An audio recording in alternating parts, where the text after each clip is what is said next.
This video is sponsored by Normandy 1998, Ash, and Team Valor. We now jump back a little to when Silver and Metal split up, following the former as he gives chase to Eggman Nega in his Eggmobile. Thanks to his telekinetic abilities, Silver is able to take flight when Nega leaves Onyx Island, soaring over the water in a heading seemingly known only to him. In a serious tone born of his strong devotion to justice, Silver offers Nega one last chance to give up, stating that if he doesn't, this won't end well for him. Though sneering haughtily, the rotund scientist retorts that living in a world of peace has made this Silver soft, and that the other version would have already tried to take his life by now. While not the most socially adept person at the best of times, this goes entirely over Silver's head, with the Hedgehog demanding Nega explain, to which the mustachioed menace simply replies that just like Metal Sonic, they were allies in another life. At least, it was another life for the Hedgehog, as thanks to the so-called hero of time and his friends, he was untethered from his timeline and set loose upon this world and another. Furiously, Silver calls this a lie, though with an evident grin to his voice, the Doctor asks if he sounds like he's lying, and to Silver's horror, he must admit that he doesn't. Taking the grey-furred champion's silence for acceptance, Nega laughingly asks how it feels to know that he is directly responsible for every bad thing that has happened to his false future, to the Soul Dimension, and now to this world, with this being too much for Silver, as the horror of this possibility makes him unable to focus on holding himself aloft, and so he soon drops out of the air, and into the ocean. Like with seemingly all hedgehogs, Silver cannot swim, and seeing him flounder, Nega takes the opportunity to flee, blasting off and vanishing into the sky with no determinable way to track him. Thankfully, before the future fighter can meet a watery end, a pair of strong metallic hands pick him up and carry him to the nearest island. Coughing up water, Silver initially mistakes his rescuer for Mark 3.0, considering the yellow glow and red eyes. Though as he exits his super state and reverts to normal, it becomes clear that it is none other than Metal. In a concerned tone, Metal asks Silver if he is injured, though shaking his head the Hedgehog replies that he isn't, his despondent tone making it clear that he is still struggling to deal with what Nega said. In the hope of finding some hint that the Doctor's words were lies, Silver asks his ally if he knew about this, to which Metal replies that the details are news to him, though Nega had made allusions to an alliance in the past, with this being what he wanted to question the grey-starched man about, as evidence would suggest there is at least some truth to what he has said. Kicking a rock in frustration, Silver sighs that it is true then. He doomed the world. Though shaking his head, Metal asserts that his assessment is faulty on two counts. First, even if he did have a hand in Nega's rise to power, he cannot let that define him, but must instead work to right this wrong. Perking up slightly at these words as they play into his hopeful nature, the silvery Hedgehog asks what his other mistake is, to which Metal determinedly replies that this world is not yet doomed, not while the two of them and all his friends still stand ready to defend it. Having lost track of Nega, Metal and Silver decide to retreat to Scrapnik Island for the time being, with Emerald, Mecha, Sigma and Scrap all being there to greet the pair as the Green E series questions if they found any leads on what caused the water to rise. Grimly, Metal relays the situation with Nega and Onyx Island, while requesting that someone take the warp point to the future Angel Island and retrieve Mark 3.0, since he fears that if he does it, the black and gold android may turn hostile again. Helpfully, Emerald volunteers to go, with Scrap wordlessly agreeing to back him up, his compound eyes flashing in a way that suggests he believes he can take care of Metal's faker if he gets too rowdy. Wishing the duo luck, Metal then leads Silver and the others down to the depths of the island, using the former Death Egg's comms to patch him through to Shadow and Tail so he can fill them in on what's going on. Understandably, no one is thrilled with what Metal has to say, as now not only do they have to deal with another space-time incursion from Nega, but it seems Eggman is still alive, which means if he managed to lie low for this long, he must be up to something truly diabolical. To this end, it is decided they will split up to try and find the two Doctors, though since both their foes have proven themselves wily and dangerous, it is probably best if they do so in pairs, so they're not fighting alone. Popping onto screen, Sonic grins that's good thinking, saying he and Tails will form one pair, while also suggesting that if they're trying to track someone down, maybe they ought to get the Chaotix in on this, as that's their whole job. Nodding, Shadow agrees with this assessment, declaring that he will partner with whoever the detective agency sends as its representative. This just leaves Metal and Silver, and having shown their compatibility already, it is a no-brainer for them to pair up, so that soon they are setting out, with Silver able to fly with telekinesis once again now that he is a road to redemption, while Metal matches him courtesy of his jet engine. Having no better ideas, the duo begins searching around the nearby landmark of Frontier Canyon, while in other parts of the world, Sonic and Tails make their way through Sunset Forest, and Shadow alongside Espio, Scow and Neon Palace. While Metal and Silver have limited success in their venture, the other teams each quickly come across an Eggman, with Sonic and Tails encountering Nega, while Shadow and Espio find the original, who seems just as surprised to see them, and immediately goes on the attack, transforming his Eggmobile into the Egg Dealer, and raining blocks down upon the pair. Meanwhile, Sonic and Tails begin their own battle with Eggman Nega, who unveils a creation of his own, that being the Egg Crawler, a mechanical centipede with many painful looking spikes jutting out of its chassis. At the sight of the two animals, Nega attempts to run them down, though thankfully, this is not much of a challenge for veteran heroes like Sonic and Tails, with a blue blur jeering that Nega's somehow worse at stopping him than the regular Eggster. All the same, the pair do not attempt to escape, as with no real danger being posed, it seems the best thing they can do is keep Nega occupied, since while he's chasing them, he's not chasing Eggman, buying their friends more time. Speaking of friends, it is around this time that Knuckles and Rouge arrive at Frontier Canyon, with Metal assuming that Sonic or one of the others must have called for their assistance, and so begins suggesting ways they can work together to find Nega or Eggman faster. However, it seems that Knuckles doesn't want to hear it, as when he draws near, it is to swing a punch at Metal's face, demanding they return the Master Emerald, right now. Employing a burst of speed to avoid the hit, Metal assures the Echidna that the emerald he has is not this world's, but rather one from a future timeline.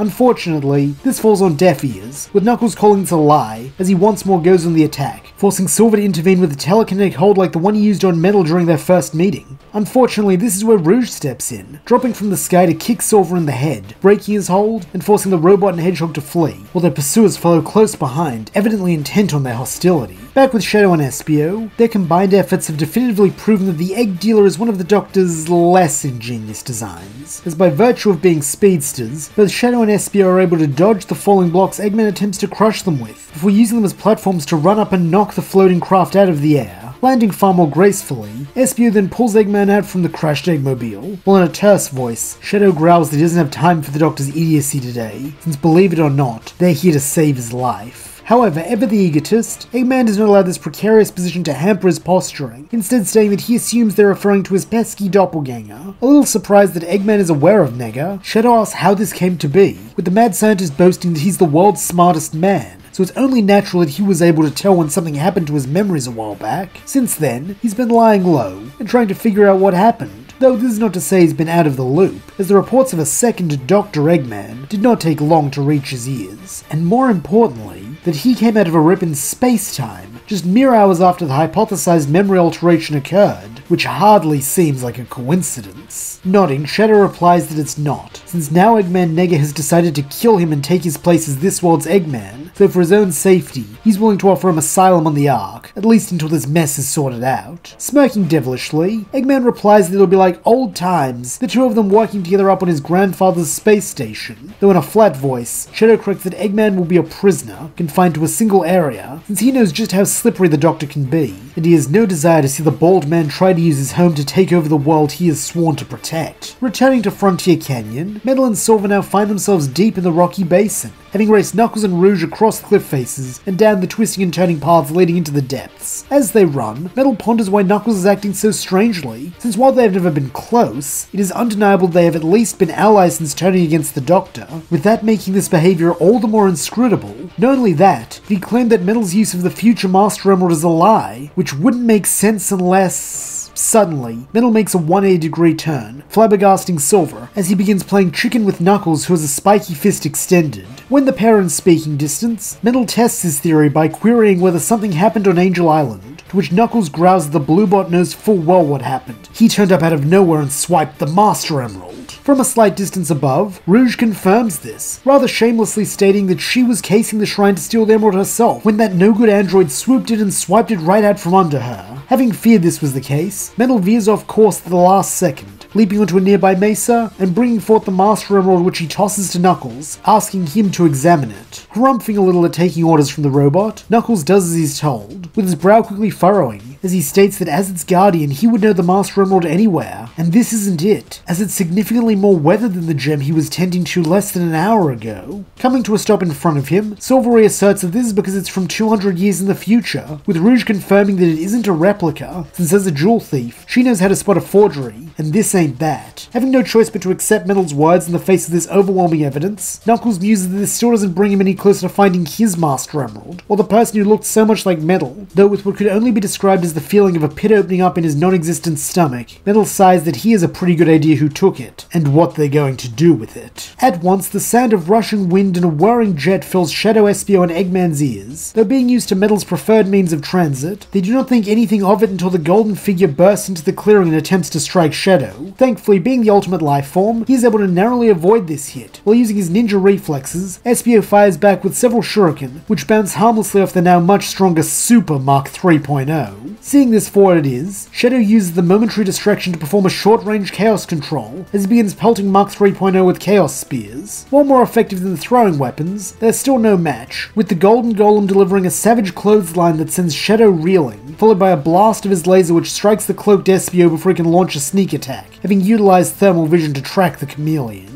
With their threat now neutralized, Mach 3.0 moves to complete his directive, grabbing Dr. Eggman by the shirt front and blasting off, as it is his master's will that he be the one to deal with his ancestor. Figuring this to be the case, Shadow immediately radios Metal, telling him to rendezvous at Sonic's last reported coordinates and to bring the Master Emerald, since as it stands, Super Metal is probably the only chance they have of stopping Super Mach 3.0. Responding in the affirmative, Metal then reclaims the future Master Emerald and prepares to take off with Silver at his side, though not before asking Knuckles and Rouge to head to Onyx Island, since if Mach 3.0 is on the loose, then something may have happened to Emerald and Scrap. This earns the Bluebot a nod, as the Echidna declares that he will make sure his counterpart is returned to Scrapnik Island safely, while Rouge coquettishly winks, and promises that Metal can trust her with his kiddo, though not before teasing that she may yet be able to turn him into her perfect accomplice. Satisfied that these two will take care of the others, Metal and Silver then lift off, with the Hedgehog even sending Sonic and Tails a telepathic heads up that they're on their way, to which the Blue Blur mentally grins that he was just getting bored of fighting fake Eggman anyway, so it'll be fun to tangle with an evil robot version of himself after so long.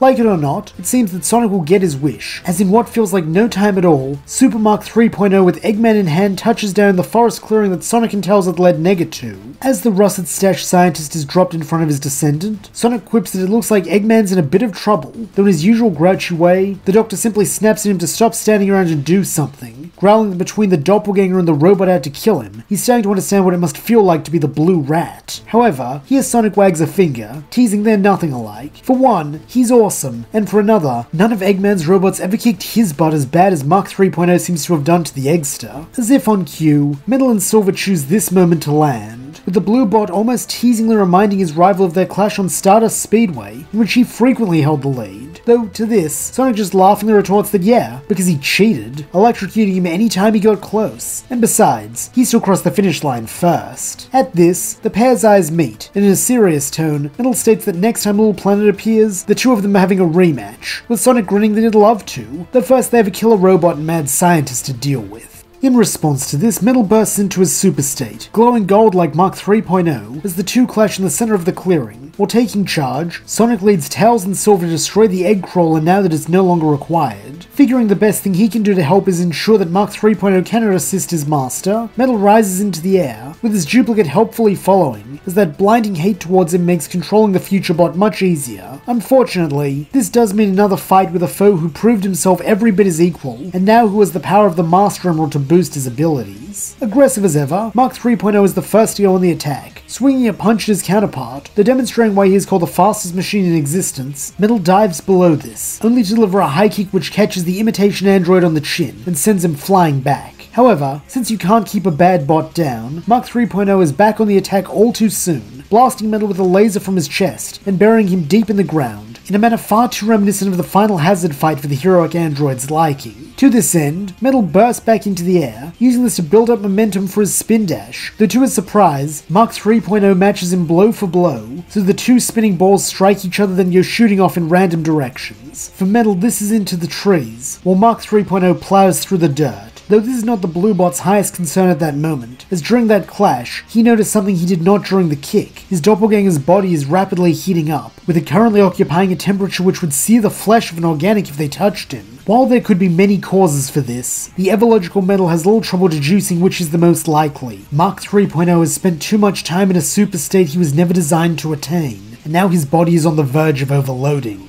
As a result, when the future copy appears a second later, tearing up the ground with a shockwave of his flight and coming in for another punch, Metal blocks it with his black shield, forcing Mach 3.0 to listen as he informs him of his predicament, and urges him to return to his base form immediately, as to do otherwise will mean his certain destruction. However, it seems the other android does not care, his red eyes flashing in such a way that Metal knows he will not stop, not while he has his target in his sights, since this is exactly how he once was. At once, Metal's mission parameters change. Now, he needs to force Mach 3.0 out of his super state before he goes critical, a difficult feat, as currently, the future fighter is pressing the attack for all he is worth, forcing Metal to dodge and weave, while being driven further and further away from his friends, who might be able to help. In a somewhat desperate attempt to turn the tide and possibly possibly stop Mach 3.0 in his tracks, Metal employs a ring spark field, thinking wryly of Sonic's claims that he was cheating, though it seems his robotic rival is willing to cheat right back, firing up a ring spark field of his own which clashes with Metal's and sends feedback racing through both bots' circuitry, but not enough to immobilize either. By now, Mach 3.0 has begun to glow an orange color that eclipses the gold of Super, though with it, he is also growing faster and stronger, finally overcoming the wall of Metal's abilities as he seizes the advantage, laying into his template with a savage ferocity more akin to the passions of an emotive organic than a logical machine. All the while, Metal attempts to break free, as each heated hit tells him how quickly time is running out for Mach 3.0.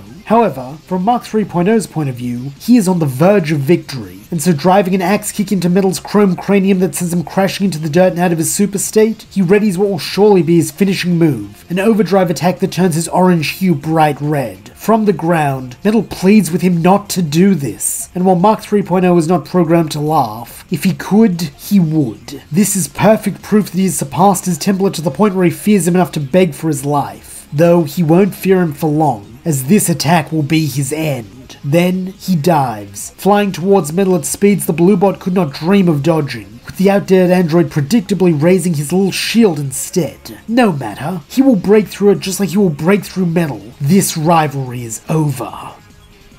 A horrible explosion rocks the forest as Mach 3.0 strikes the black shield, with the resultant force of his sudden stop coupled with the critical levels of power racing through his circuits finally being too much for the future bot to handle. For a moment, Metal feels as though he is back on Stardust Speedway as he watches the flames die down and the twisted and melted fragments of Mach 3.0 fall to the ground like molten rain, remembering all too well the pain of his own body shattering to pieces against a solid wall before being scorched by a laser fired by his own creator. However, unlike him, who could be repaired thanks to the kindness of Amy and Tails, he knows there is no such hope for Mach 3.0 as he stares into the remains of his duplicate's face, an overwhelming sadness gripping him as he reflects on how none of this was necessary and how the other android could have been saved if he'd been a little less like him. After allowing himself a moment to grieve for Mach 3.0, Metal gathers up the Master Emeralds, both the one that was knocked out of him when he was sent crashing to the ground, and the one now lying a slight distance away, having been caught up in Mach 3.0's detonation. When they are both secured, he begins making his way back to his friends, finding that they have already subdued Eggman Nega, though the same cannot be said for the Eggman of this world, as being the slippery cockroach that he has seemingly managed to escape in the chaos of the confrontation. Spotting the forlorn tilt of Metal's head, as well as having obviously seen the explosion, Nega jeers that it seems his creation wasn't up to par after all. No matter, he will simply create another who will surely, though before he can finish his sentence, Metal orders him to stop talking. Some of that old cold fury in his voice, with this actually going a long way to cow the mad scientist. Stepping in close, Metal then asks why he keeps coming back. What possible purpose could there be to all the misery the man keeps inflicting on countless worlds? Keeping up his bravado even in defeat, Nega jeers that the purpose is the only one that matters. Power. Metal and his friends unleashed him on the multiverse, so now he will keep accumulating power for as long as it takes to fulfill his ambitions. This is the price the short-sighted machine agreed to pay, even if he can't remember. However, rather than biting at the obviously barbed bait Nega has laid before him, Metal instead flatly responds that if these are the terms he agreed to, he will honor them by foiling Nega every time he appears. Though for now, it is the scientist's turn to pay for what he has done. He then presents Silver with the future Master Emerald, before turning his back on Nega and walking away, much to the anger of the madman, who snarls that he has not even begun to pay for what he, Sonic, and Silver did to the fabric of space-time. A short while later, everyone gathers on a small floating platform off the coast of Onyx Island to say their farewells to Silver. Thankfully, Scrap and Emerald are for the most part fine, having only been knocked out when they came across a partially reactivated Mach 3.0, who sapped them of their power and fled, meaning Knuckles and Rouge had no trouble finding them and returning them to Scrapnik Island for diagnostics and repairs. Now all that's left is to say their goodbyes, and as Metal steps forward to shake Silver's hand, he thanks him for his help in protecting his world, with Silver grinning that it was his pleasure, and that he's delighted he got to meet the heroes of another time. punching the hedgehog playfully on the shoulder. Sonic laughs that he doesn't know about heroes. They're just a bunch of pals doing the right thing and having adventures. And now he's one of them. This deeply touches Silver, who vows that he'll never forget his new friends, and that should they ever need his help, he will be at their side at once. Then, as he floats back onto the island and begins channeling its power to return to his time, he gives one final wave which is returned in kind, before Onyx Island, Silver the Hedgehog, and Eggman Nega vanish back into the future where they belong.